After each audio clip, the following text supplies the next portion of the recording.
ചില വ്യക്തികൾ ഇപ്പോൾ ഗുരുവിനെ കുറിച്ച് അല്ലെങ്കിൽ ശിഷ്യഗുരുവിനെ കുറിച്ചൊക്കെ വളരെ മോശമായിട്ട് പറയുമ്പോൾ ദൈവം തന്നെ അല്ലെങ്കിൽ ഗുരു തന്നെ നമുക്കൊരു സ്ക്രിപ്റ്റ് തയ്യാറാക്കി തരുന്ന പോലെ നമുക്ക് തോന്നി. കാര്യം അദ്ദേഹം അതിന് നേരെ വിരുദ്ധമായി സ്വന്തം ഒരു പഴക്കം ചെന്ന വിശ്വാസിയാണ്.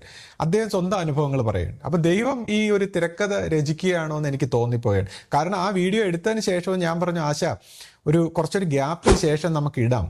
കാരണം കുറേ കാലമായിട്ട് നമ്മൾ സ്പിരിച്വൽ ടോപ്പിക്സ് ഒക്കെ പറയുന്നല്ലോ. ഇപ്പം നമുക്ക് ഒരു മറ്റ് കാര്യങ്ങളൊക്കെ കുറച്ച് നാൾ ചർച്ച ചെയ്യാം, അതിനുശേഷം നമുക്കൊരു ഗ്യാപ്പ് എടുത്തിട്ട് സംസാരിക്കാം എന്നൊക്കെ ഞാനിങ്ങനെ ആശയോട് പറഞ്ഞു. അപ്പോൾ ഇപ്പോൾ കഴിഞ്ഞ ദിവസം എന്നോടൊരു സുഹൃത്ത് എനിക്ക് മറ്റൊരു വീഡിയോ അയച്ചു തന്നിട്ട് ഇങ്ങനെയൊക്കെ കുറച്ച് ആരോപണങ്ങളൊക്കെ പറയുമ്പോൾ എനിക്ക് തോന്നി ഗുരു തന്നെ നമുക്കൊരു ഒരു സ്ക്രിപ്റ്റ് തയ്യാറാക്കി ഗുരു ഒരു കഥ മറ്റൊരാളെ കൊണ്ട് പറയിച്ച് യാദർച്ഛികമായിട്ടാണ്.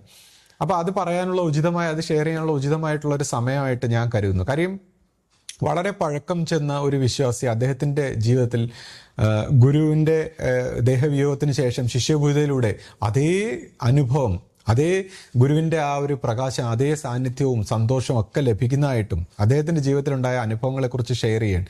അപ്പോൾ ഇതുപോലുള്ള അനുഭവങ്ങൾ നമ്മളെല്ലാവരുടെയും ജീവിതത്തിൻ്റെ ഭാഗമായിട്ട് നമുക്ക് കിട്ടിക്കൊണ്ടിരിക്കുന്ന ഒരു കാര്യമാണ്. അപ്പോൾ നമുക്ക് ആ വീഡിയോ ഒന്ന് കണ്ടു നോക്കാം. ഇപ്പോൾ ഗോപേട്ടനെ കുറിച്ച് ഒരു കാര്യം പറയണം. ഇപ്പോൾ ഗോപേട്ടൻ്റെ സംസാരം കേൾക്കുമ്പോൾ നിങ്ങൾക്കത് മനസ്സിലാവും. പുള്ളി യഥാർത്ഥത്തിൽ വളരെ പാവമായിട്ടാണ്, അല്ലെങ്കിൽ വളരെ ഒരു സാധുവിനെ പോലെയാണ് പുള്ളി സംസാരിക്കുന്നത്. പക്ഷേ പുള്ളി ഒരു ജന്മിയുടെ മകനാണ്. ഒറ്റപ്പാലത്ത് പാന്തലിൽ കൃഷ്ണൻ എന്ന് പറഞ്ഞാൽ അവിടെ എല്ലാവർക്കും അറിയാം. അദ്ദേഹത്തിന് സ്വന്തമായിട്ട് ആനയും ബസ്സും ഒക്കെ ഉണ്ടായിരുന്ന ഒരു വലിയ കുടുംബമാണ്. ഇപ്പോഴും അവർ അതേപോലെ തന്നെ, അവർക്ക് അതുപോലെയുള്ള ഭൂസ്വത്തൊക്കെ ഉണ്ട്. പക്ഷേ ഈ ഗോപേട്ടനെ സംബന്ധിച്ച് ഗോപേട്ടൻ്റെ സഹോദരന്മാർ രണ്ടുപേരും ഗൾഫിലൊക്കെ പോയിരുന്നു. പക്ഷെ ഗോപേട്ടൻ അച്ഛനും അമ്മയൊക്കെ നോക്കാനായിട്ട് വീട്ടിൽ അച്ഛൻ ഒരു കടയൊക്കെ ഇട്ട് കൊടുത്ത് അങ്ങനെ ഇരുത്തി. അവിടെ ആ കടയിൽ ഞാൻ കണ്ടിട്ടുള്ള കാര്യം എന്ന് വെച്ച് കഴിഞ്ഞാൽ അവിടെയുള്ള സകല പലചരക്ക് കടയാണ്. അവിടെയുള്ള പാവപ്പെട്ടവരും എല്ലാവരും വരും. ഗോപേട്ടൻ എല്ലാവർക്കും ഇതെല്ലാം എടുത്ത് കൊടുത്തിട്ട് എല്ലാവരും പറ്റാണ് എഴുതി പോകുന്നല്ലാതെ ആരും തിരിച്ചു കൊണ്ടുവന്ന് കൊടുത്തില്ല. അങ്ങനെ കൊടുക്കാതെ വന്നപ്പോൾ ഇദ്ദേഹത്തിന്റെ ഈ കടയിൽ നിന്ന് അദ്ദേഹത്തിന് ഒരു എന്താ പറയുക കടമായിട്ട് മാറി. അതായത് ഒരു ഭയങ്കര ബാധ്യതയായിട്ട് മാറി. പിന്നീട് അദ്ദേഹത്തിന്റെ അച്ഛൻ എന്ന് പറഞ്ഞ ഒരു പ്രത്യേക കർക്കശ സ്വഭാവക്കാരനാണ്. അപ്പൊ അദ്ദേഹം ജീവിച്ചിരുന്ന സമയത്ത് വേണമെങ്കിൽ നിസ്സാരമായിട്ട് കടം വീട്ടി കൊടുക്കുക. പക്ഷെ അദ്ദേഹം അത് ചെയ്യത്തില്ല. അദ്ദേഹത്തിന്റെ കാലശേഷം മാത്രമേ ഇവർക്ക് ആ സ്വത്തൊക്കെ കിട്ടിയിട്ടുണ്ടായിരുന്നുള്ളൂ.